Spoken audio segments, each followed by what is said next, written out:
वंदे मातरम बच्चों। आज कक्षा 6 के बीजगणित एक्सरसाइज 11.2 में क्वेश्चन नंबर 4 से देखेंगे हम। वृत्त का एक व्यास वो रेखाखंड है जो वृत्त पर स्थित दो बिंदुओं को जोड़ता है और उसके केंद्र से होकर जाता है। और इस संलग्न आकृति 11.12 में ए भी वृत्त का व्यास है और सी उसका केंद्र है। वृत्त के व्यास डी को उसकी त्रिज्या आर के पदों में व्यक्त कीजिए। तो सबसे पहले हम इसमें दिखा सकते हैं, एक वृत्त खींचिए। वृत्त के यहाँ पर जो होता है ये वृत्त का केंद्र है, इसे सी नाम दीजिए। वृत्त का केंद्र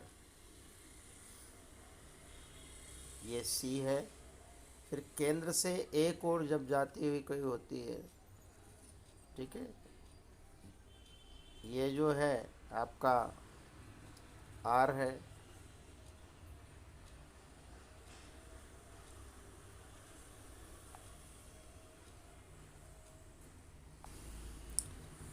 फिर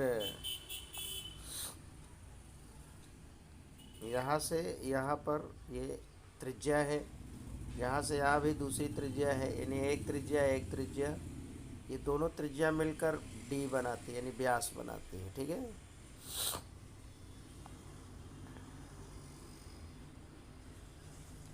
अब देखिए ए बी वृत्त का व्यास और उसका केंद्र सी है, तो हमें लिखना था। तो यहाँ पर ये जो सवाल है अपना, केंद्र सी से ये सी पी आर त्रिज्या है और ए बी जो है वो व्यास है। ठीक है, अब त्रिज्या की लंबाई दुगनी है इस रेखाखंड में, डी बराबर 2r होता है। अब जानते हो कि डी बराबर यानी व्यास बराबर 2 गुणे त्रिज्या होती है और r बराबर d/2 होता है। क्वेश्चन 5, 3 संख्याओं 14, 27, 13 के योग पर विचार कीजिए।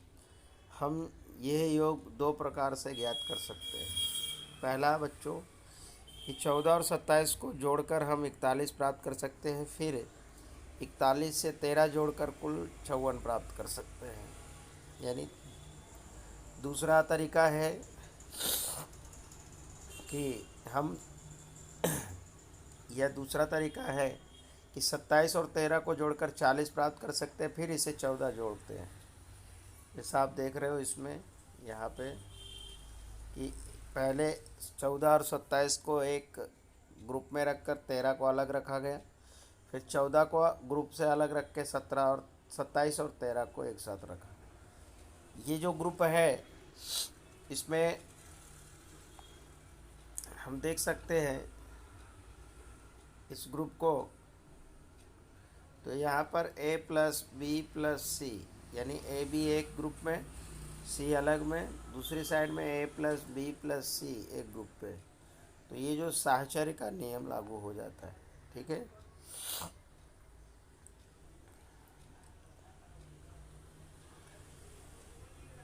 अब एक समबाहु त्रिभुज की भुजा को L से दर्शाया जाता है। समबाहु त्रिभुज के परिमाप को L के प्रयोग करते हुए व्यक्त कीजिए। तो अब जानते हैं समबाहु त्रिभुज की भुजा L है, तो समबाहु त्रिभुज का परिमाप बराबर 3 गुणे भुजा, 3 गुणे भुजा यानी 3 गुणे L हो जाएगा, 3 गुणे L यानी 3L। फिर दूसरा क्वेश्चन है कि एक समखष्टभुज रेगुलर हेक्सागन की एक भुजा को L से व्यक्त करते हैं जैसा आकृति में दिया है। तो L का प्रयोग करते हुए इस खष्टभुज के परिमाप को व्यक्त कीजिए। एक समखष्टभुज की सभी 6 भुजाएं बराबर होती और उसके सभी कोण भी बराबर होते। तो लिखेंगे क्या कि समखष्टभुज की भुजा बराबर L है, इसलिए खष्टभुज का परिमाप बराबर 6 गुणे भुजा यानी 6 × L यानी 6L। अब है प्रश्न 3, घन क्यूब का एक त्रिविमीय थ्री डायमेंशनल आकृति होती है जैसा कि आकृति 11.11 में दिखाया गया। इसके 6 फलक होते हैं, ये सभी सर्वसम होते हैं, आइडेंटिकल होते हैं। इनके एक किनारे की लंबाई एल दी जाती है, और ये घन के किनारों की कुल लंबाई के लिए एक सूत्र प्राप्त करना है। तो आप देख सकते हो ये हमें कैसे मिला। ये देखिए, ये और ये सभी इक्वल है, ठीक है। तो इसकी लंबाई एल है, दूसरी एल है, यानी सभी है, तो इसके लिए 6L हो जाएगा, ठीक है। तो यहाँ पर हम देखेंगे कि घन की लंबाई एल है, घनों के किनारों की संख्या 12 है, तो इसकी कुल लंबाई 12 × L हो जाए, ठीक है। क्वेश्चन नंबर 4, वृत्त का एक व्यास वो रेखाखंड है जो वृत्त पर दो बिंदुओं को जोड़ता है, और ये आप देख सकते हैं इसमें कि जो त्रिज्या है, ये त्रिज्या है, ये टोटल व्यास है, यानी r बराबर होता है d/2 और d बराबर होता है 2 × r, यानी त्रिज्या बराबर होता है व्यास बटे 2 और व्यास बराबर होता है 2 × त्रिज्या, ठीक है।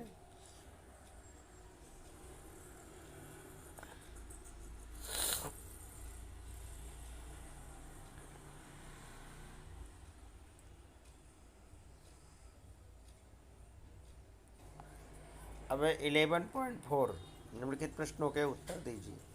सरता की वर्तमान आयु y वर्ष लीजिए, तो अब से 5 वर्ष बाद उसकी आयु क्या होगी। तो हमें मान लेना है कि y+5 होगी, यानी सरता की आयु है तो 5 वर्ष बाद, तो बाद के लिए हम जोड़ देते हैं। अगर बाद का लेना है तो हम उसको जोड़ देते हैं, यानी हम यहाँ पर मान लीजिए आज सरता की आयु है तो 5 साल बाद y+5 होगी, ठीक है। दूसरा कि 3 वर्ष पहले उसकी आयु क्या थी, तो पहले के लिए हम घटा देते हैं। तो आज y है तो 3 साल बाद y-3 हो जाएगी, y-3,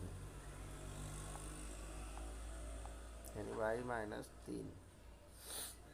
फिर सरिता के दादा की आयु उसकी आयु की 6 गुनी है, तो उसके दादा की आयु क्या है, तो दादा की सरिता की आयु अगर y है तो दादा की आयु उसकी 6 गुनी है, गुनी यानी गुणा, यानी 6y होगी, ठीक है।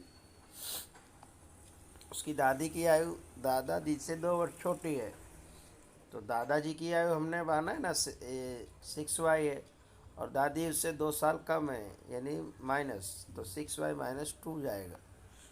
सरिता के पिता की आयु सरिता की आयु के 3 गुने से 5 अधिक है, तो सरिता की आयु हमने माना कि y है, और सरिता की आयु का पिताजी की आयु 3 गुना है, 3y, और उससे 5 अधिक है, यानी 5y, तो 3y+5 हो जाएगा। एक आयताकार हाल की लंबाई उसकी चौड़ाई के तिगुने से 4 मीटर कम है, तो यदि चौड़ाई b है तो लंबाई क्या होगी, तो मानना है माना की लंबाई इसमें, माना की चौड़ाई जो है, माना चौड़ाई इसकी b है, और लंबाई जो है चौड़ाई की 3 गुनी है, तो 3b हो जाएगी लंबाई, और चौड़ाई जो है 3b-4 मीटर। एक आयताकार बॉक्स की ऊंचाई h सेंटीमीटर, उसकी लंबाई उसकी ऊंचाई की 5 गुनी है, चौड़ाई लंबाई से 10 सेंटीमीटर कम, तो बॉक्स की लंबाई चौड़ाई के पदों में व्यक्त कीजिए। तो इसमें आप देख सकते हैं कि ऊंचाई h सेंटीमीटर है, ऊंचाई h सेंटीमीटर है, बॉक्स की लंबाई 5 गुना है उसकी ऊंचाई की, तो 5h लंबाई लिखेंगे, और बॉक्स की चौड़ाई 10 सेंटीमीटर कम है लंबाई से, तो लंबाई हमने 5h माना है, और 10 सेंटीमीटर कम है, तो चौड़ाई हमारी हो जाएगी 5h-10 के। मीना बीना लीना पहाड़ी चोटी पर पहुंचने के लिए सीढ़ियाँ चढ़ रही है। मीना सीढ़ी एस पर, बीना 8 सीढ़ियाँ आगे, लीना 7 सीढ़ियाँ, ठीक है। तो बीना और लीना कहाँ पर है, तो मान लीना मीना सीढ़ी एस पर है, मीना से 8 सीढ़ियाँ आगे है कौन, लीना, मीना से 7 सीढ़ियाँ। तो मान लीजिए कि चोटी पर पहुंचने के लिए चढ़ी गई सीढ़ियों की 4 गुने से 10 कम है, तो सीढ़ियों की संख्या यस पदों में, तो मानते हैं कि भाई मीना जो है यस स्थिति पर है, मीना की स्थिति एस है, बीना की स्थिति उससे 8 ज़्यादा है तो एस से 8 ज़्यादा है तो 7 8, और लीना की स्थिति उससे 7 कदम पीछे है तो यस -7, और कुल कदम है 4s -10। एक बस 20 किलोमीटर प्रति घंटा से चल रही है। ये दासपुर से बीसपुर जा रही है। बस के 5 घंटे चलने के बाद भी बीसपुर 20 किलोमीटर दूर है। दासपुर से बीसपुर की दूरी क्या है, इसे v के द्वारा व्यक्त कीजिए। तो बच्चों मान लीजिए कि बस की चाल 20 किलोमीटर प्रति घंटा है, यात्रा की दूरी 5 घंटे प्रति किलोमीटर है तो 5v किलोमीटर आएगा। बची हुई दूरी अभी भी 20 किलोमीटर है तो 20 किलोमीटर हो गया, और कुल दूरी कितना हो गया 5v+20। व्यंजकों से बने निम्न कथनों को साधारण भाषा में व्यक्त कीजिए। एक क्रिकेट मैच में सलीम ने 8 रन बनाए और अनिल ने r+15 रन बनाए। साधारण भाषा में नलिन ने सलीम से 15 रन अधिक बनाए। ठीक है, तो इसे साधारण भाषा में कह सकते हैं कि नलिन ने सलीम से 15 रन अधिक बनाए। ठीक है, अगला कि एक अभ्यास पुस्तिका का मूल्य p है, यानी साधारण, और एक पुस्तक का मूल्य 3p है। तो सामान्य भाषा में बोले कि एक पुस्तक की कीमत 3 बार एक अभ्यास पुस्तक की जितनी है। टोनी ने मेज पर क्यों कंचे रखे हैं, उसके पास डिब्बे में 8 क्यों कंचे हैं। तो मेज पर रखे डिब्बे में 8 बार कंचे हैं। हमारी कक्षा में n विद्यार्थी है, स्कूल में 20n विद्यार्थी। तो जग्गू की आयु z वर्ष है, उसके चाचा की आयु 4z वर्ष है, उसकी चाची की आयु 4z -3 वर्ष है। ठीक है, बिंदु डॉट की अवस्था में 8 पंक्तियाँ हैं तो प्रत्येक पंक्ति में 5 बिंदु।